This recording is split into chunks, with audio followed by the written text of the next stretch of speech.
proudest day, and the proudest time in the seat of a rally car, because that day and that hour and those minutes, I got the bit between my teeth.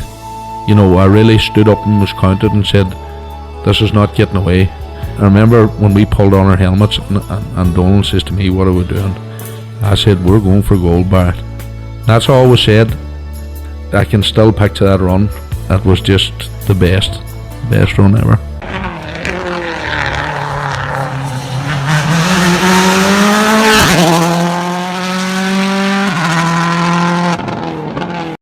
Well, welcome along to Krunching Gears, the rally podcast. The 2025 season draws to a close, and we're joined by Aiden Harper, President of Motorsport Ireland, and he's going to help us to look back at 2025 and some of the highs of the year, and also look forward to 2026. But 2026 is just round the corner, and we have some very exciting news, Connor. We have, Kevin, and we're not going to waste time talking about it. We're going to go straight to M Sport now to hear their time lineup for 2026. Rich, very exciting news coming from M Sport today. Would you like to share with us the news? I'm being surrounded by, I think it's only 12 months ago since we sat in this room and announced, Josh and Eoin with us in Rally 1 for this year. And it's very exciting to announce that next year we continue with Josh and Eoin, but we add these guys to the right to the lineup as well in John and Shange. So I think a fantastic year by them has really gone to show what they've been working towards and what John's been working towards for a very long time now. And I'm very happy to be able to announce it. But obviously it's not just M Sport. There's a lot of other factors that go into this, and the man sat in California there as well is a huge part of this as well. So it's a pleasure to be involved with everyone, and I'm really looking forward to Monte Carlo in what is only a few weeks' time, actually. Yeah, I can think, Rich, John is the poster boy for M Sport and the FIA Rally Pyramid. He has been in an M Sport car basically from the very start. You remind me I crashed every one of them as well. Yeah, I mean, I'm not sure. If he's poster boy in terms of looks, I think we've got to do some improvement. I think it's another perfect example of what Malcolm and M Sport built over the years, of this pyramid of opportunity to kind of start in the lower cars and find your way and kind of build your career over time. And John's been a huge part of that journey, working with M Sport in the UK and M Sport Poland more recently. And the M Sport Poland work in the Rally 3 car offered him the opportunity to go into the Rally 2 car this year with us. And, the performances there have given the natural step to go on to the Rally 1. So, it's very nice to have another person come into the team that has, been with M Sport for a long time as well. So it's quite a thing that Malcolm's very pleased about and very happy to see as well. For sure. And Josh, for yourself, yes, year one was a learning experience, and on the whole, a lot of positives to be taken out of the year. Is there extra pressure now goes on now for year two? I think that's going to be the most common question, but honestly, I think you have to focus on yourself at this game. There's not much point of looking at others. Okay, it's good to have benchmarks from previous years, and now with John, we know how strong he is in the Rally 2 car, and hopefully he can transform that into Rally 1 pace to have a proper teammate at this level. So it's nice to be sitting back here in Duffenby. Obviously, it's been a whirlwind since we sat here 12 months ago, and yes, as Rich mentioned, it's a big thanks to John, Sean, and the whole academy for bringing it all together, as well as M Sport and all the partners involved. So it's been a crazy year, but hopefully we can take it to another level next year and put all learnings into proper practice. Connor, you want to jump in there? Yeah, I suppose the question for Rich, just, the relationship between M Sport and the Motorsport Ireland Academy has been growing and building over the last couple of years. And just, I suppose, from your perspective, how does that collaboration benefit both organisations, particularly in the terms of identifying and developing and prepping the next generation of rally talent?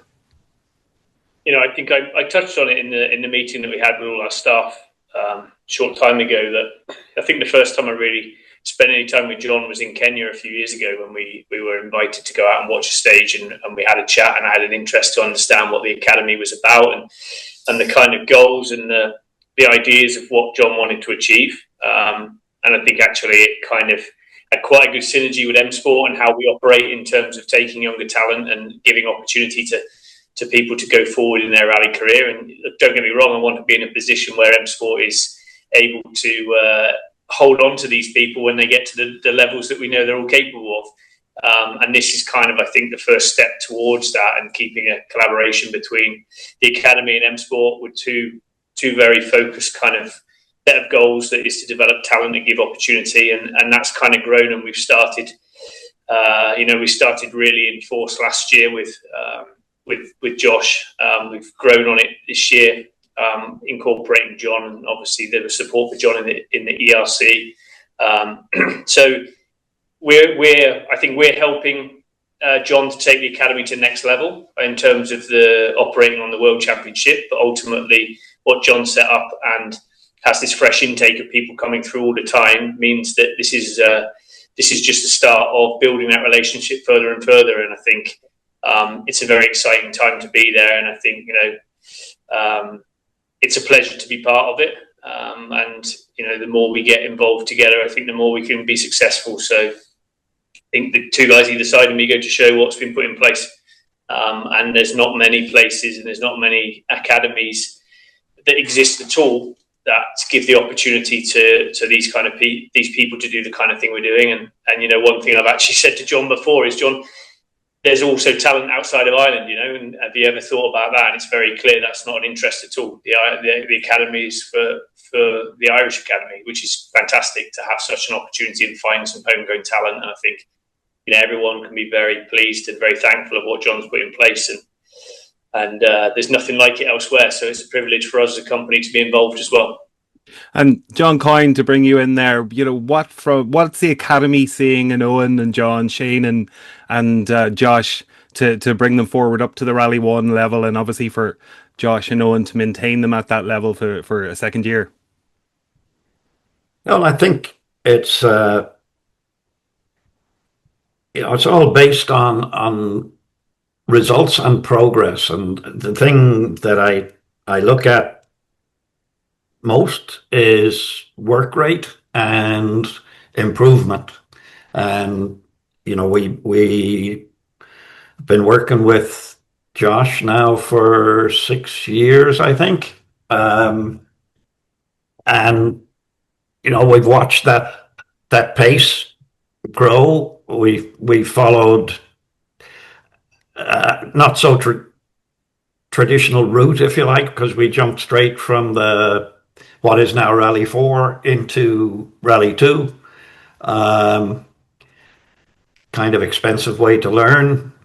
Gratefully, the M Sport introduced Rally 3 cars and made them viable. And we have a much better ladder in place now than we did back when we started the Academy. But I think what Josh and Eoin achieved last year, in 2025,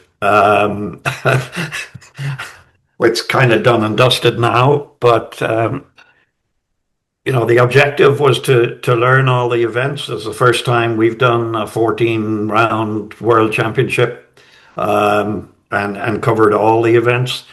The concept was to learn those new events, to learn the new car, learn the new team, and the second year is designed to put that experience to work and show a further improvement as we move into 2026.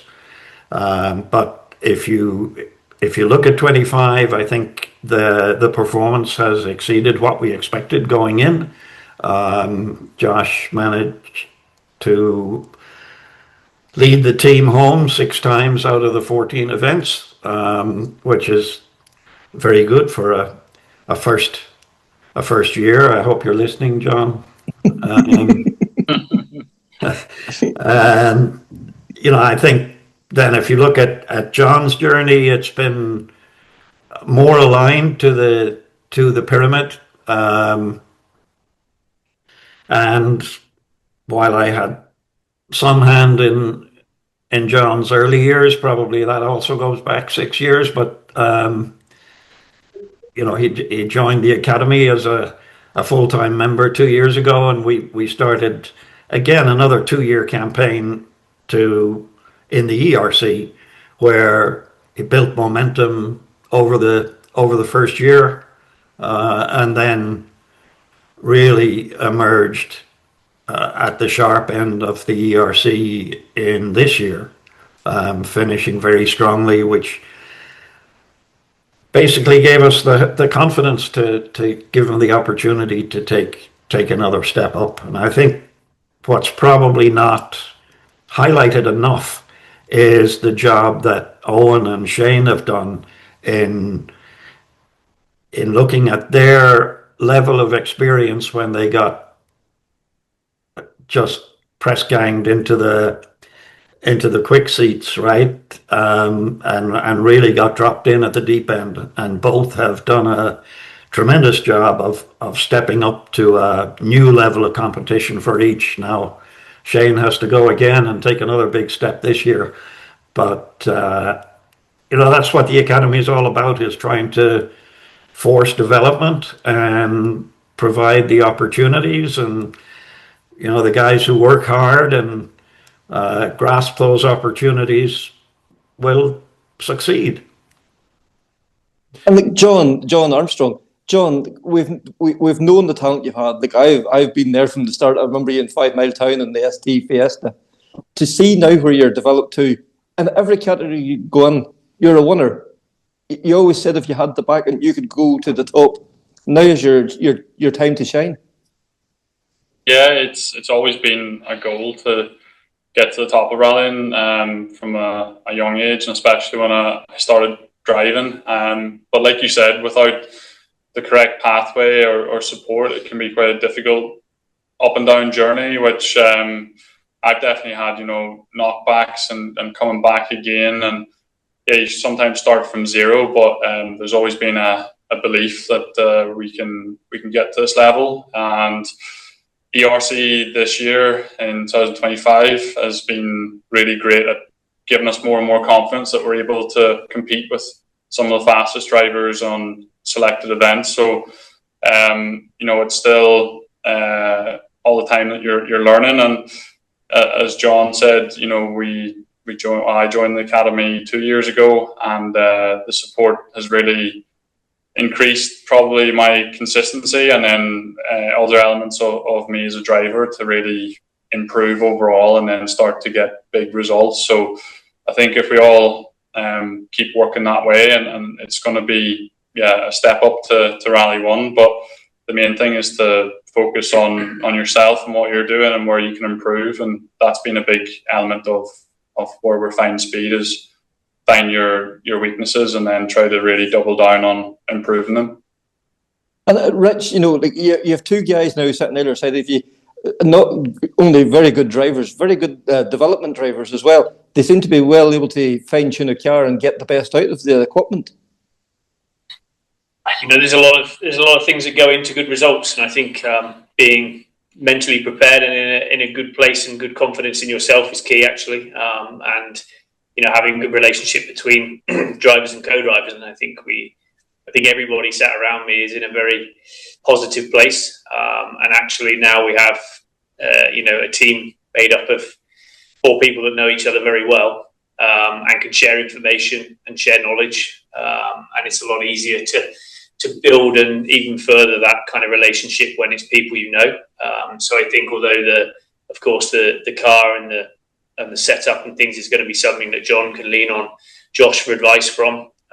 Ultimately it's about giving a package that the guys feel comfortable with, and using our experience from all the events over the years since we've been using the Puma to give a good starting point, and then working hard on giving them a consistent package that they feel comfortable and confident in, and that will ultimately give the results. I think there's 2 different kind of ways to look at the championship. For Josh, obviously, he wants to improve and get stronger on the events now that it's kind of the second time round.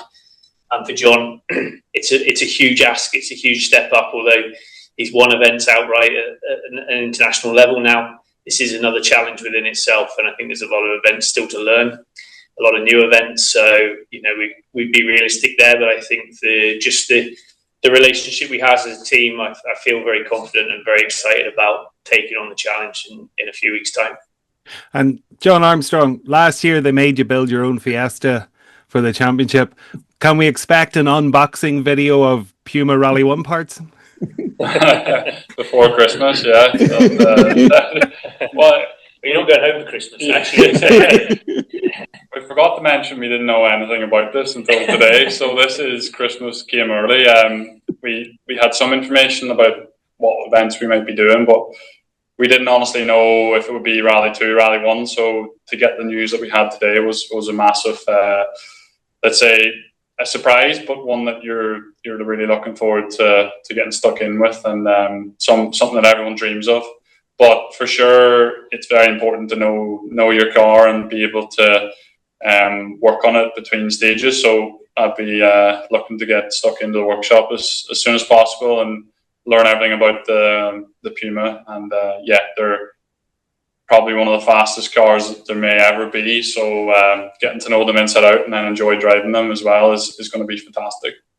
And Shane, we saw the level of professionalism you brought, to your job in the ERC.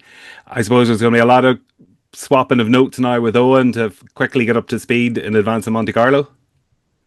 Yeah, there'll be a lot of phone calls with Eoin and getting bits and pieces of it or advice off him. But no, 2026 is going to be a new chapter, and really looking forward to it. It's great to represent M Sport and the Motorsport Ireland Rally Academy. So probably hasn't sunk in yet, as we didn't really know anything about it until today. So no, really looking forward to the year ahead.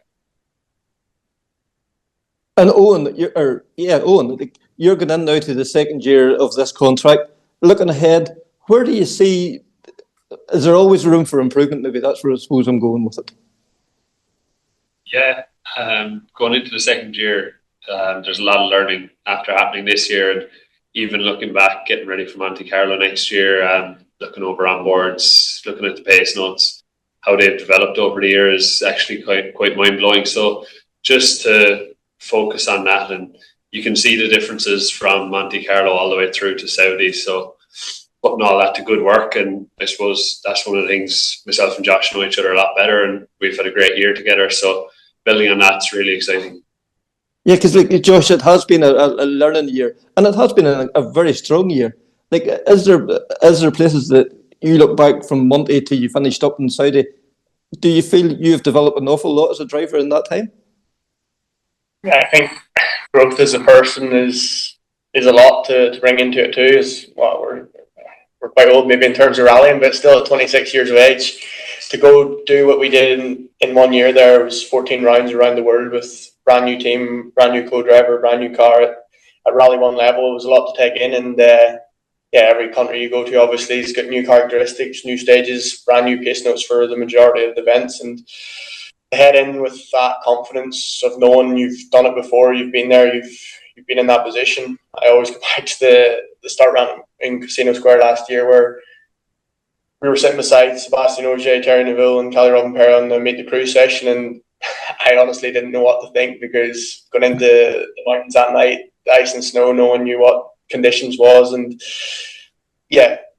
to look back on that and to have that, and basically to know you've been through that situation and dealt with it then and there. Okay, there's been ups and downs. It was a low point, but to bounce back as a team, to know how incredible the team are, with what the resources they have, it's simply a top job all year, and to go in with them same people next year is a huge bonus, and to put name to faces is a big thing for us. Yeah, because we often hear, about the M Sport family. Do you feel now that, that there is, you have brothers and sisters in arms, they're there they'll carry the car for you? 100%. I think there's only been a handful of mechanical issues all year, and they've dealt with them. And to go throughout the world with that little errors from team size, so much confidence going into next year. And myself and Eoin, you talk about learning a Puma.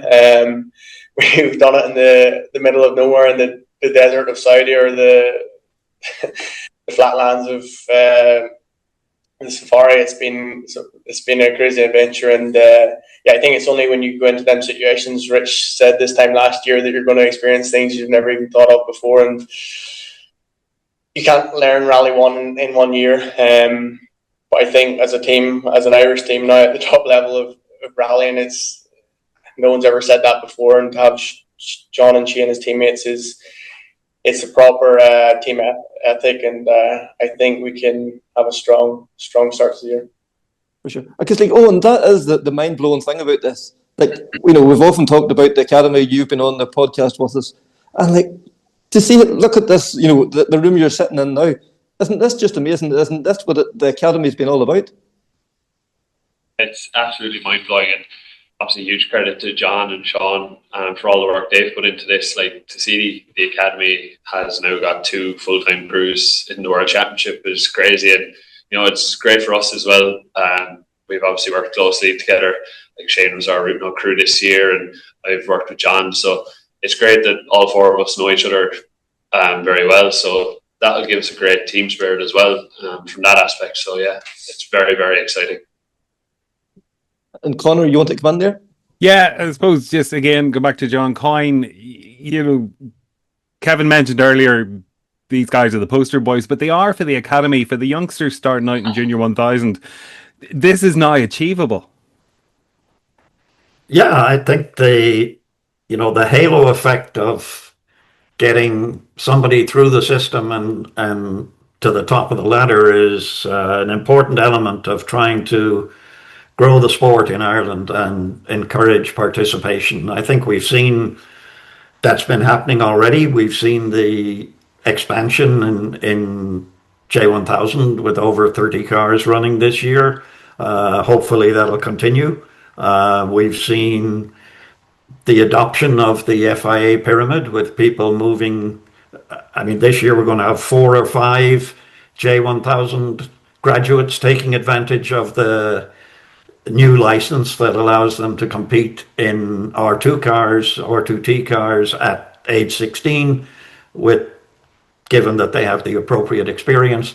And then the number of Rally 4 cars in Ireland today compared with 3 or 4 years ago, and a number of Rally 3 cars coming on the horizon. So I think that the whole experiment with the academy has shown that the success of the senior people greatly encourages the juniors, and the objective there is give us greater intake into the pool, so that your chances of getting an extraordinary talent increase every time you increase the pool of people that you're looking at.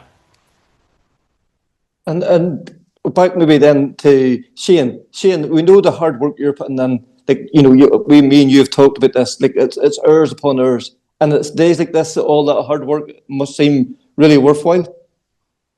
Yeah, I was just saying to Rich earlier when I was out in Central Europe in 24 for Josh doing route note, I was walking around the Puma and I was taking a video of it, and I remember thinking to myself, will I ever get an opportunity to sit in one of them someday? And today, I get to know I'm able to do 14 rounds in it. So it's a pretty special day for John and I, and Owen and Josh as well, because they're going into year 2. We're going into our debut year, and it's not everyone gets these opportunities, so it means a lot. And again, I remember you, the young fella doing Donegal Rally, to see where you have developed, the way you've developed as a person as well as a co-driver. It gives me immense pride to see the way you've just settled in there. You're taking it all in your stride. You must be so excited now, looking forward to Monte next month.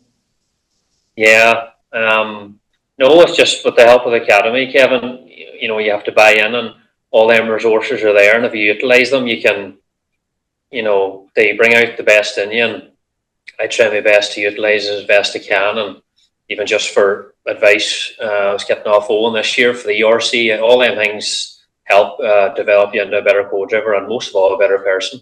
Mm-hmm. And John, John Coyne. John, we have said before too, these are fine athletes, but they're fine people as well too. To hear the way they're, so prepared to share information, the way they represent not only the brand, but also everything around them. Look at the way Josh settles out there with Red Bull, the promotion he's done for Red Bull, the way he has settled in, and the way he approaches people with the M Sport logo on him. He's just a credit to what the whole academy is all about. Yeah, I think that's part of the process, and we try to prepare the young athletes for the whole job, not just the driving or the co-driving. And it's very satisfying to see the personal growth that's been taking place over the last number of years. For sure, you wouldn't be getting the interview sound bites that you are today if we were doing this interview 5 years ago. You'd have 4 tongue-tied young boys with hardly a word to string together, right? That's for sure. and I suppose, Josh, maybe for yourself then too, going into year 2, you're more familiar with the events, more familiar with your surroundings. Where do you see your aspirations? I think you look at championship, maybe this time last year you were so focused on Monte Carlo and tried to learn the car and the basics of it. You need to focus on the weaknesses you showed this year. What would you say? No shame in saying it, that tarmac's been our weakest point. I think we can learn a lot even from John and Shane on this area. And going into Sweden straight away, we knew we had the pace there last year, so we can build on that there. But ultimately, we want to improve the championship as a whole and become more consistent, because the events where people might falter off. But this year in WRC, I think I said it before in media, that you can't expect that anymore, because the cars are so reliable, the drivers are so used to what they're driving, that you come to the end of the event and no one's actually crashed or retired. So you have to focus on outright performance going into year 2 and try and bring it all together more consistently. And as I said before, focus on yourselves as individuals. Me and Owen's been together a year now and learned a lot together. So it's about enjoying it too, because we enjoyed a lot last year with Greg and Louis.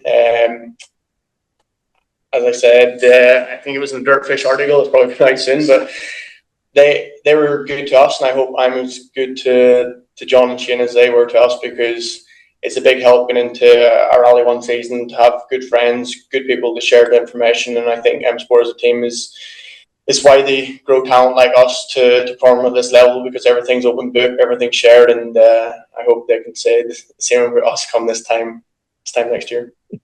And Rich, that's what it's all about. Everybody has to work together for the common good.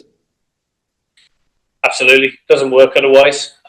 We're not harbouring that kind of environment, and we want to keep M Sport with in a good place as well, in a competitive place, and more people make that easier to do. So there's no reason at all why we want to hide anything. And I think we said to Josh and Owen at the start of the year we'd be very open, and Josh has just reconfirmed that's how we operate, and it will be the same with John and Shane. We want to get them up to the level that they can get to as quickly as possible.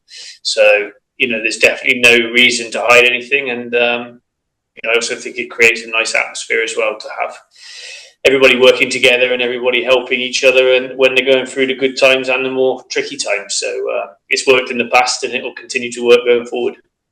And Rich, just I suppose the focus at the moment is probably on the lack of manufacturer commitment to the WRC. So M Sport's always had a strong background in supporting young talent. So how important is it for M Sport to keep doing that, even though there is so much uncertainty in the championship? I think it's vital. Ultimately, if you look on paper at what the future holds for WRC, in 2027, these Pumas, these Rally 1 cars, as we know them, will come to an end, and we move to a new format. And it looks very likely that until you have a new car ready, the car that will balance in between is Rally 2. So all these guys have good background in that, and I firmly believe that if you're in the in the limelight for the next year and you have some good results, and it's clear that you get the most focus and attention when you're in the Rally 1 car, but also you're up against the very best, and I feel that you kind of drive against the competition around you. So when your competition is the people that are aiming to be world champion that year, you can't get any better. So it's kind of an accelerated learning program, I think, and also gives these guys the opportunities to put themselves in front of not only the other manufacturers, but for me personally, more importantly, M Sport, because we want to be there and we want to get back to a position where we are fighting for the championship. And I think, whenever a new rule set comes around, that's when opportunities arise for us, and there's a lot of interesting things going on in the background, and I do believe the future for WRC can be very bright, and I think it's a really exciting year for John to enter the fold, but for them both to be having this opportunity at this level to showcase themselves before everything happens in 27. And I think over the next few months we'll start to see things becoming clearer where we're going to be, but I do think there's a lot of opportunity for them. So like I said at the start, it's going to be a very exciting season. And John Armstrong, I suppose, you said you've only got this information today. Have you even had the chance now to look forward to and think about what's going to be like sitting in that start line in Monte Carlo now, and only a few short weeks away? Yeah, it's something that probably hasn't been able to fully sink in yet. And, as Josh was just saying, the sort of feeling that he had with Owen last year, sitting down in Casino Square and then heading up in the mountains, I'm sure it'll be the same for us. There'll be butterflies in your stomach and a bit of uncertainty, but that's what the essence of rallying is putting yourself into new situations that stretch you as a person. There's going to be an element of needing to learn what the pace is around you and the cars, but I was lucky to drive the Puma once this year in Greystoke, and it was definitely the best experience I probably ever had in a rally car, just what you're able to do with those cars. So it's never going to always be easy, but it felt like it was something that was exciting and a bit like, what you'd imagine rallying to be, or driving one of these cars like a PlayStation almost. You put it where you want it to go and it goes there. And we just need to work on keeping that feeling and ultimately do the best that we can with the engineers, the team, supporting one another, and try to get the best out of everyone. And I suppose to start wrapping things up, John Coyne, you talked last year that you were going to be increasing your fitness levels by 25%. You're already out there swimming more. What's your expectations this year as the fitness levels going up another level again? Well, I'm going to have to do something, because the 14 events that I went to last year, in 2025, plus a few ERCs thrown in as well, certainly stretched the ability to survive. So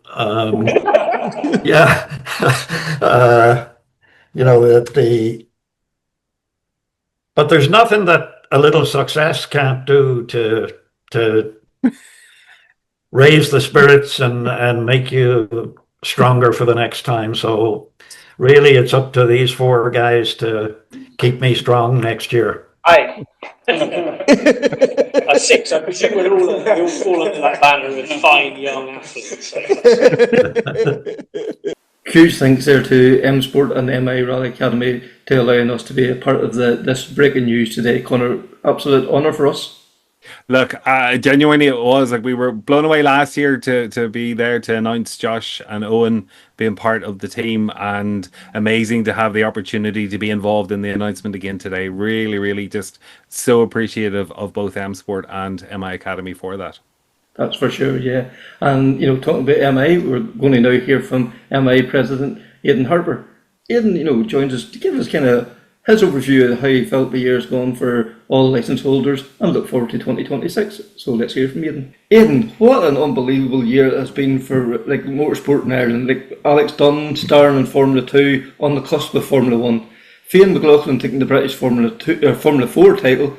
Josh and Nolan and Aaron starring in the Rally 1s. Eamon and Connor and one Rally Finland Junior there.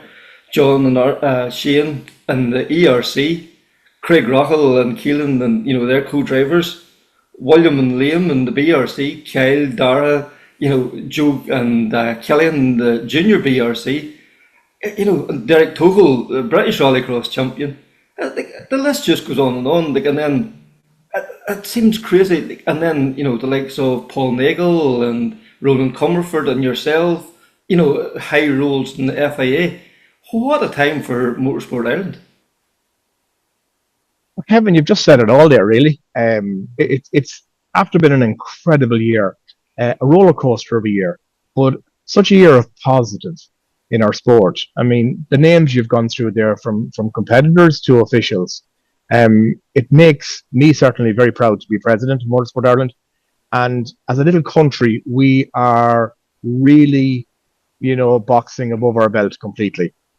We're known all around the world for the talent that we have, and we're now showing that talent from F2 all the way down. Look at the year that Alex Dunn has had. Look at the highs and lows. Look at his potential future of going into F1. It's been so many years since we've had a star in F1, and I think we are on the cusp of achieving that.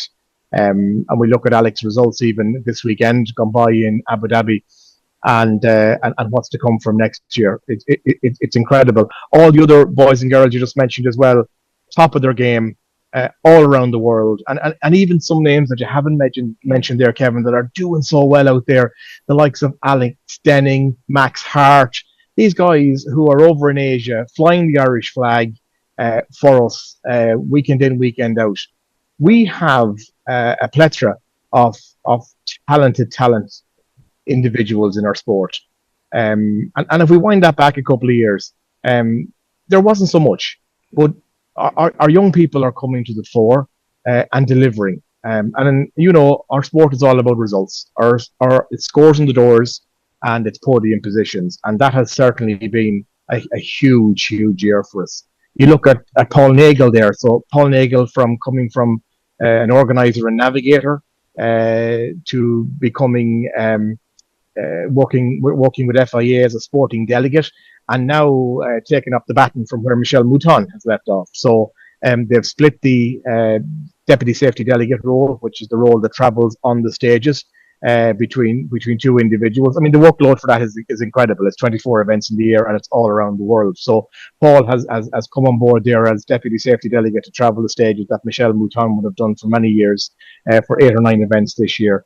Again, a great achievement for Motorsport Ireland to have somebody like Paul, that pedigree and achieving those results within FIA and being acknowledged and credited with the ability to do those jobs is absolutely incredible. So, yeah, all around we've had a super year now in 25. We've got through the year very safely, thankfully. We've had some incidents where we've had some competitor injuries, and that's to be expected in our sport. And you look at the amount of events and the amount of people we have, but thankfully spectator free, which is the main point of what we do from a safety point of view. But we've had a really good year. We just finished off the year now. We've 2 rally sprints left between now and the end of the year as well, which will go off fine. But it's been a really good year for us now in 25. Yeah, and whenever you travel to these events and you see how well these young athletes represent Ireland, not only in the sporting terms, but the way they conduct themselves. We should be so proud of these guys. They're Red Bull athletes or whatever, but they're also ambassadors for the sport, and they're fine ladies and gentlemen as well. Absolutely. Look, the training that they receive, especially on them coming through the academy, is incredible. Their media training, their presentation training, how they conduct themselves at interviews. But even at the awards there last Wednesday on the 3rd of December, we had kids coming up from karting who the trophies were actually bigger than the kids that they were collecting, which was amazing to see. But for those young kids to be interviewed after, they were able to be very clear about what their program is for 2026. Where they were going in 2026. There was no looking at mammies or daddies or anything. It's very, very clear. This is the program, and this is where I'm going. Same as our elite athletes across Europe. And yeah, it's very proud for me when I travel to these events as well. And you see the green, white, and gold. You see it on the podiums, be it a first, second, or third, and you see it at the interview tunnels, which is also amazing.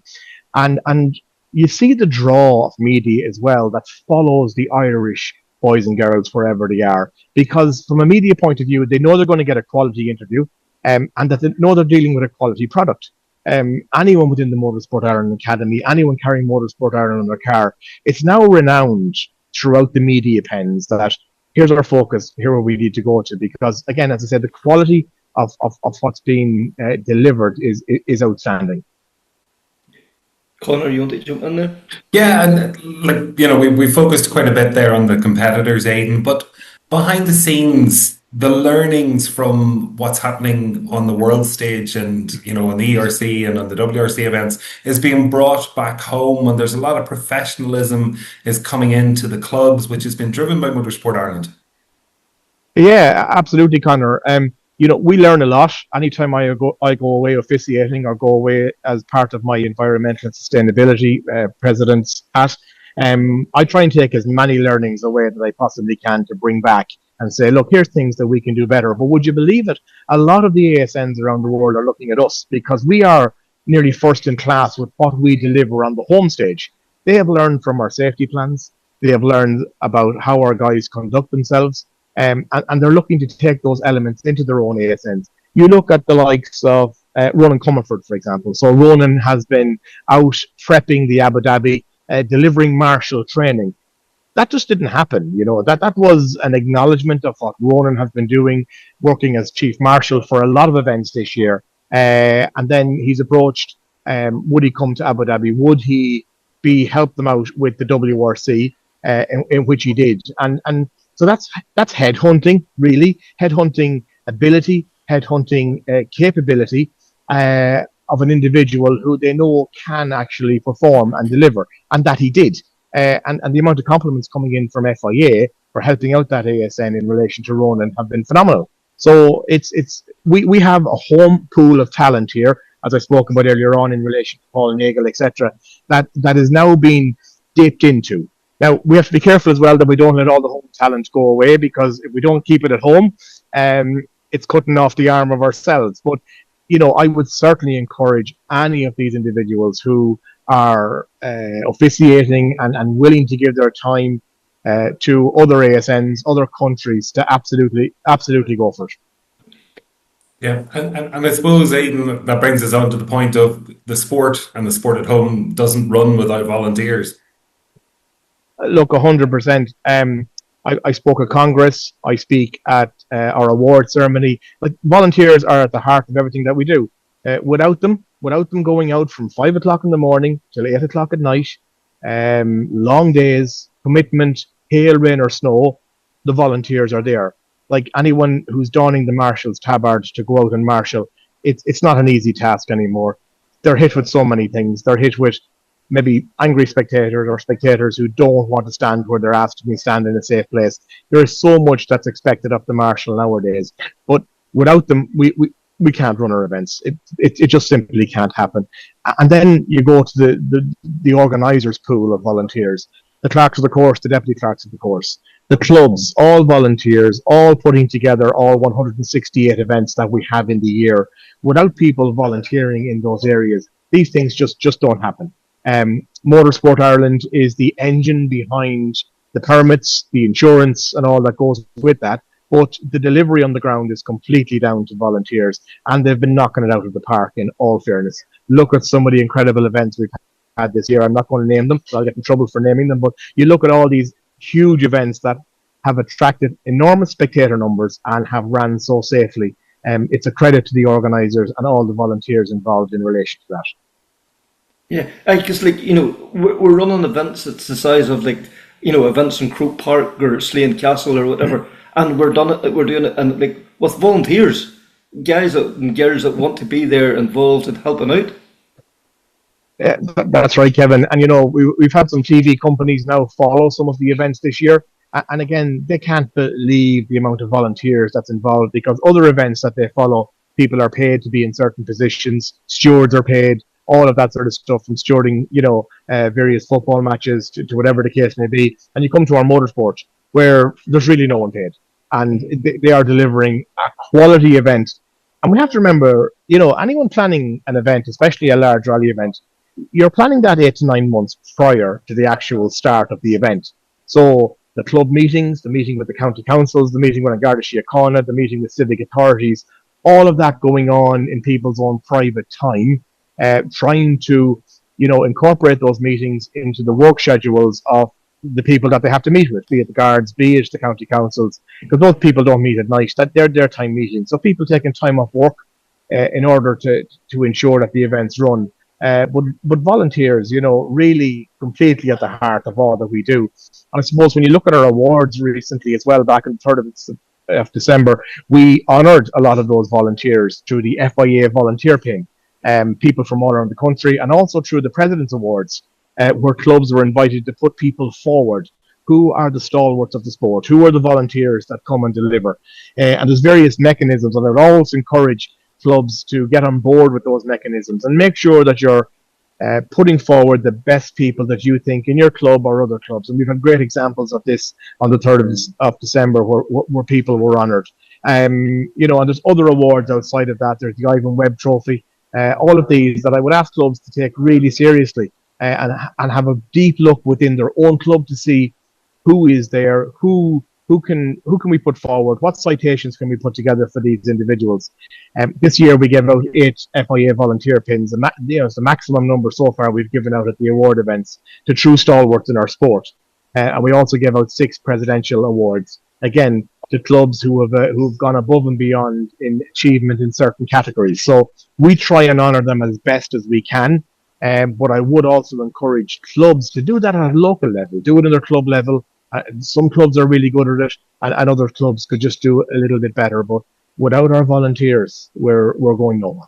Yeah, and you talk about the clubs and all, but they're getting their direction from Motorsport Ireland. You have to give yourself a lot of credit because you have put in a lot of work in the background, and it's not that you're dictating what clubs you do. You're just offering guidelines, and it means that everybody's singing off the same hymn sheet then.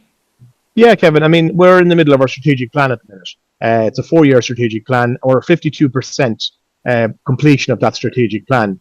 One of the items, is club-based. We need clubs to come on board and listen to us and help us to get that other 48% over the line. We've just, the rollout of our sports development officer has been really good. Kelsey's come on board now in the last 8 to 9 months. And Kelsey will be working really close with the clubs in delivering various types of projects. And it's for the clubs to work with Kelsey because she is there as a shoulder for them. She is there to guide them in certain projects. Sometimes we get a little bit criticised for asking clubs to do things, but we're asking them to do things for the betterment of our sport. But we have to understand as well that all the directors, the secretaries, etc. of clubs, they're all volunteers. So we have to be patient. But we some of the things that we try and cascade down, we believe are achievable. And one of the two main goals, I suppose, that we talked about at our Congress is youth participation. We need clubs to get more youth in. We need more youth academies running. I see in the last 48 hours or so, Carrick-on-Shore Motor Club have just announced a new youth academy, which is excellent. We've great youth academies working in Wexford, in the Wexford Motor Club. So one of our asks from the clubs was to go away and look at the youth academies and to bring those in-house within their own clubs. And that's been working really, really, that is working well, I should say, and will hopefully continue to grow. The other item then for clubs is that, and for competitors as well, we've just secured our insurance. We've got a 3-year deal now for insurance, which brings us a lot of calm because we're always worried about our insurance. Where are we at? We have an excellent rapport with our insurance company. So we've locked in insurance for the next 3 years. And that's unless we have a catastrophe, of course. But there's not a lot of ASNs around the world who can say that we have locked this in now for 3 years. There's no additional cost from an insurance point of view to our competitors. So that's a good news story, which brings consolation to clubs when they're putting out their regulations, when they're looking for their entries. They know that level of income is not going to increase. So it gives them some peace. I hope it gives them peace and consolation, the fact that we've locked in the 3-year deal. Yeah, and you talk about, youth development and all, and not so long ago, you couldn't step into a rally car until you were 18. Now with the Junior 1000 category, it's 14. Now there's the new initiative now with the Junior Autocross. Now you can be 12-year-old, and you need to do that before you even step in now to Junior 1000. This is just, we always talk about needing new blood, this is where it's going to come from. Absolutely. You know, look at autocross, look at auto test. You look at auto test. Take auto test for an example. So auto test is all about skill driving control. Every young person loves to get into a car where there's a handbrake and they can actually, use it. Nowadays, if you don't have that and you go to buy your car eventually when you become 17 or 18, there will be no handbrakes. We know a lot of the cars that we drive now in our everyday world, road cars, handbrakes are gone. But go back to auto test. It's real skill control. So you start building up that skill control from auto test into autocross and then moving into the woods. So there's a clear pattern there. So we've enabled the age change, which will come effect as from the 1st of January, for these other disciplines for our young people to come on board so that they are feeder routes into where they want to go. We did note there was a deficit there between coming out before you got into the woods. There was a void there that, and we don't want to lose those people in that period because we want to make sure we keep them on board. But by doing this now, we believe that is the right path to go. But yeah, auto test, autocross, getting into those cars, learning car control, and then going into the woods, J1000s, and moving up the line. It's a perfect ladder to where young people want to be, if that's really what they want to do. Yeah, because by the time they turn 18, they will have so much experience and below their belt, and they'll also now with the Class 2A, they have the opportunity now to be on the roads as well too. So a few years ago, 18-year-olds stepping in, they were starting out on their ladder to suddenly at 18, they're already completed the MIA ladder before they even step onto the FIA ladder. Absolutely. Look, and again, we're being seen as an ASN from, if you take Europe, for example, they're looking at us to say, how are you doing this? And these things just don't happen either. We have to convince our insurers. We have to convince our stakeholders.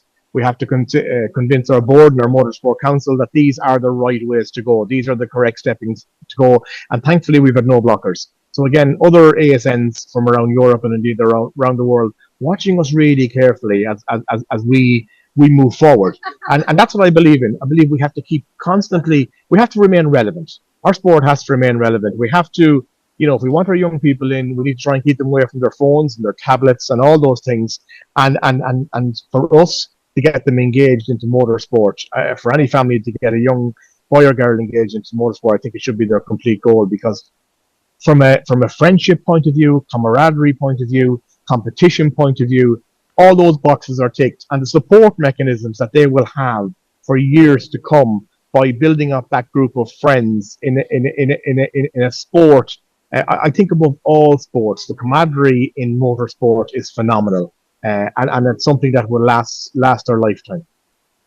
And Aiden, you mentioned boys and girls there, so we've seen Aoife Raftery trailblazing the last couple of years, and and internationally for us. But what is being done behind the scenes to encourage more female participation? So I have to say, our Women in Motorsport Commission are doing incredible work in encouraging more females into our sport. Is it the most successful thing happening? It's not, to be honest with you. We need parents on board. We need to encourage more females in. If anybody looks at the awards photograph from the 3rd of December, you look across the stage of all the award winners, there's actually very few females in there. So encouraging female participation in motorsport is a key element for us. And there's been some seminars during the year run by the Women in Motorsport Council Commission, which have been really great, promoting our females. Sometimes females feel if they're going up against a male in a race class or whatever the case may be, where they don't have a chance. And we just have to change that thinking, because it's down to driver skills at the end of the day. It's down to what you can deliver on. The academy is very open to females. We're obviously pushing female participation. So there's quite a program to be done. I know one of the sports development officers' programs that was run in the last couple of weeks was the whole introduction to motorsport, and that ran really well, and there was quite a lot of females at that. But again, it's just to keep them on board. It's to keep that drive within them, and I suppose it's really to instill in them that anybody can win a race, whether you're male or female or other, that you can be in a position to win that race. It's all down to driver skills. So Working with Sport Ireland as well on some programs in relation to that as well, which are very, very important. Now, I suppose we're not the only national governing body that's sort of struggling with female participation. We see that in others, and some that was spoken about quite recently on the news, etc. So again, I think there's a national program there needed in order to drive more female participation. But we're certainly on board when it comes to that.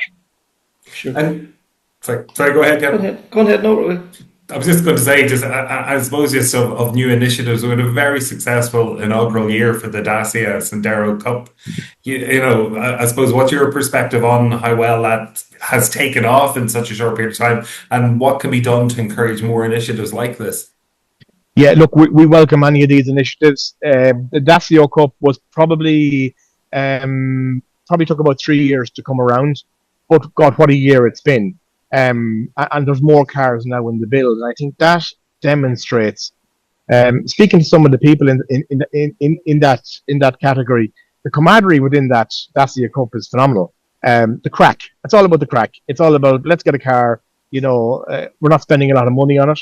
You know, you're suited and booted and ready to go for very, very small money, and it's really then into the crack, and that's what motorsport's about at the end of the day. It's about having the fun. We have to remember to keep the fun in motorsport.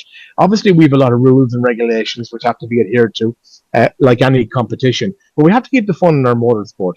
We welcome any other initiative that may come forward. You know, a lot of our commissions working very, very hard, thinking about what they can bring on board, like the Dacia. I mean, the Dacia has probably been the most singular successful story, you know, coming in rally in many, many years. So we certainly encourage it. Rally's commission certainly open to anything that comes forward, and any other commissions as well. So again, thinking about the bigger picture, thinking about the future, and I go back to that, how we remain relevant. We have to remain relevant, and I suppose that is part of our whole you know, the review that we're going to go through now, the strategical structure review that has been launched, that will touch every part of our sport.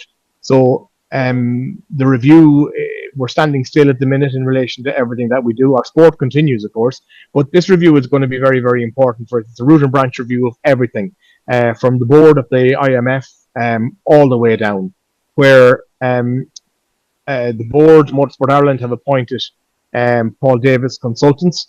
So we have a consultant on board now who will take all commission chairs, councils, board, elements of groups of competitors, clubs, down as far as suppliers, everybody who is involved in our sport, be it media, whatever the case may be. There's going to be a conversation with all of those to see where our sport is at and where it's going to go. And once that review is complete, we'll all our findings will go back to the board, and hopefully then we will have a very clear roadmap of where we want to go as we launch into 2027, because the goal is to have a review in the first 3 to 6 months of 2026, and then be ready to launch that as we go into 2027. So probably one of the most singular important things that has happened in motorsport since the last review, which was called The Way Forward.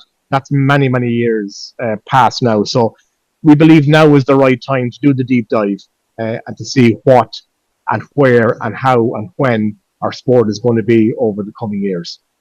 Yeah, and like, you know, there's so much excitement building. Like 2026, we have the European Rallycross. That is the pinnacle of Rallycross coming to the Ulster Rally. I know it's not in your remit, but you know, it's a European Historic Championship coming to the island of Ireland. There's so much positivity out there, and like things are on the up. They really are. I mean, amazing to get around of the World Rallycross coming to Mondello. Absolutely amazing. And I know the Rallycross Commission and FIA are really excited to come to Ireland for that. There's some items to happen in Mondello, a few track changes, very small items to happen in order to facilitate it. But you're looking at 70 to 80 to 90,000 people coming in for that event alone over that week of Rallycross in Mondello, which will be a phenomenal amount of people coming into that whole Naas and surrounding and Dublin areas. Really, really great. You're right, the island, the historic championship coming to the Ulster Rally, another tick the box for the island of Ireland. Great to have it, and great for the Ulster team to get it. As you know, we were in the running order for WRC, but as part of our strategic review, the decision has been made just to pause that as well. We're up against some big sports for the years we were looking for. We're up against the Ryder Cup, and the policing and the securing of funds for that year was going to be really, really hard. So, working with the government just to take that pause, take that moment, not to park it, not to put it on the shelf, but to keep the book open, but to look at further years down the road rather than try and come in on top of these other major events. When it comes to policing, which is a major part of everything that we have to be involved in, but also from a funding point of view. And we're happy with that piece. We're happy with that type of pause in WRC. And maybe we look at ERC. Maybe we bring in an ERC event to the country. So I'm going to be speaking to some clubs to see what is the appetite around ERC, because it's not something you can just walk into either. We have to have an FIA observer, an ERC FIA observer to come and observe some events. So going to work with clubs in the next 4 to 6 weeks to see who's interested in that. And then we can get an observer in to see, and they will observe the events that is run, see are they close to ERC level, and if so, then how we pursue them, how we can improve within the club to deliver to that sort of ERC standard. And ERC is not, we had ERC in the Ulster, or sorry, in the Circuit of Ireland a couple of years ago. So again, on the island, it's very, very achievable, I think. Mm-hmm. And we know how close it come the last time to getting the WRC here. Is the FIA, the door still open? 100% FIA and the promoter door still open. Promoter is obviously up for sale at the moment, and I think someone has been identified, but the same people will remain. It's just the name at the top may change, but very, very, very happy to continue to work with us at all times. We know the big teams want to come back to Ireland. They want to come back to the classic stages that we have here in Ireland. There is a hunger for that to happen. And look at you look at Josh, where he is at the moment. He wants to bring that Rally 1 car to Ireland in competitive mode. Paul Nagel, they're working in FIA now. He wants to be the FIA Deputy Safety Delegate in Ireland over our stages. And the higher echelons of FIA, we have the full support of them when it comes to getting this. We just need the financial commitment from the government and the dates to fall on the right years. And one of the things that did come across to us in this whole piece was that we had looked at 3 areas hosting this over a 3-year period. When we look back at it now, and after speaking with government, they would prefer a 1 area location. And it does make sense. You're going to set up a service park, services, you're going to have to move all of that over 3 years. So to have your same location over 3 years makes a lot more sense. Because year 1, you give it a go. Year 2, you're perfecting what you learned from year 1, and year 3, you're delivering perfection. And that's the way that the promoter looks at it, and which is the correct way. So that's the sort of theory behind the whole piece, Kevin. Yeah, and I suppose then to start wrapping things up, then 2005, you said it's been a fantastic year for everybody involved. What's your standout highlights from the year? Oh, standout highlights, seeing Alex Dunn getting to where he is. I mean, I have to go back to Congress 2024. I asked Alex to come along and speak to the room. Now, I was very cognizant at that point that the room was probably 95% full of rally heads, okay? Very rally heavy. And here was young Alex Dunn walking in the door, a race driver. And I will never forget his opening words. He had no script. He brought no script with him. He said to me, "What do I say?" And I said, "You say what you want to say. I wanted you to talk about race and talk about how you've got so far." And he said, "My name is Alex Dunn. I am 18 years of age and I am a professional race driver." The room just went quiet. Many of the people who would just have been 100% rally just concentrated on what that young man had to say. At the lunch break, they were all over him. They wanted to know more about him. So much so that I invited Alex back to our last Congress there in November, but he just couldn't attend because of his commitments abroad. And then for the Irish motorsport team, I suppose, to watch that young man progress through 2025, and the questions I get then when people meet me, it's all about how's Alex doing, what's his next plans. they wouldn't really have Alex wouldn't have registered in their heads. So a major standout to me is in 25 was Alex Dunn, absolutely getting to where he is, getting on that world stage, getting the national anthem played. That's been a huge moment for us. Another big standout for me, obviously, is Josh and Eoin and their achievements this year. This year has been a learning year for them. But again, the focus that people have on those two guys now, coming out of 25, going into 26. I think another highlight for me as well is getting the age dropped, where we can get our young kids into auto test and autocross and maturing them through. That's certainly been a major where we'll come in 26. There's been a lot of work done in 25 and certainly been a major highlight for us. I think another highlight is looking at the entry lists across all our disciplines. Quite healthy, remaining healthy with reserve lists in place in some of our stage rallying. So again, license numbers continuing to sustain where they're at. The amount of new licenses coming in is really, really encouraging.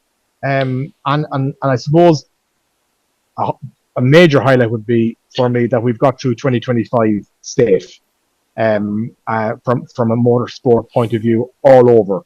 And that's the culmination really of a lot of hard work by a lot of really good individuals from designing safety plans to actually achieving them on the ground. So that's been a major highlight to me. For sure. And then I suppose that you've almost covered this now. What's the hopes ahead of 2026? 2026 is to be bigger and better than 25. Obviously, major engagement for 26 is in the SSR, the Strategical Structure Review, where I would ask anybody who has been invited or will be invited to be part of that to be open to it, to be genuine about what they say. I would say this is the forum to talk to the facilitator, be it on a one-to-one basis or in a group basis. Don't be shy, because we need to, I suppose, we need to etch our sport for the future out of everything that will come out of all these talks. I think there'll be in the region of about 200 people that will be spoken to on an individual basis, and more than in groups, and then down to our suppliers and everybody who has been issued a license by us, be it in whatever means. So I would ask people to be open, honest, share their thoughts, see where our sport is at, say where our sport is at, and say what our future should be. That's a major highlight for me going into 2026, because what we learn out of that will craft how 27, 8, 9, and 30 run. The other piece, obviously, then for next year is to have as equal safe year as this year here, and where we've seen on the world stage, all our hopes and dreams are for Alex and where he might end up in Formula One. Wouldn't it be absolutely amazing to have a green, white, and gold on a grid in Formula One? Wouldn't it be absolutely amazing now to see Josh and Eoin in Rally 1, total commitment after learning from this year, then bringing it home at some events next year. And then I suppose looking at hopefully the success that will be of dropping the ages and seeing our disciplines grow stronger here as a result of the increase of youth participation in our sport. Thanks very much there to Aiden and our guests from earlier on as well. That was another very exciting episode of Krunching Gears, the Rally Podcast. Please like, share, rate, subscribe. You've been doing it in your droves the last few weeks. Really appreciate it all. So until next time, take care, speak soon, and bye.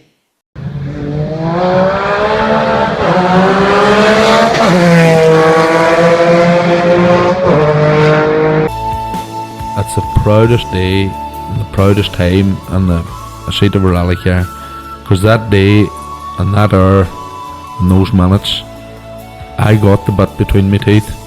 I really stood up and was counted and said, this is not getting away. I remember when we pulled on our helmets and Donald says to me, what are we doing? I said, we're going for gold, Barrett. That's all was said. I can still picture that run. That was just the best run ever.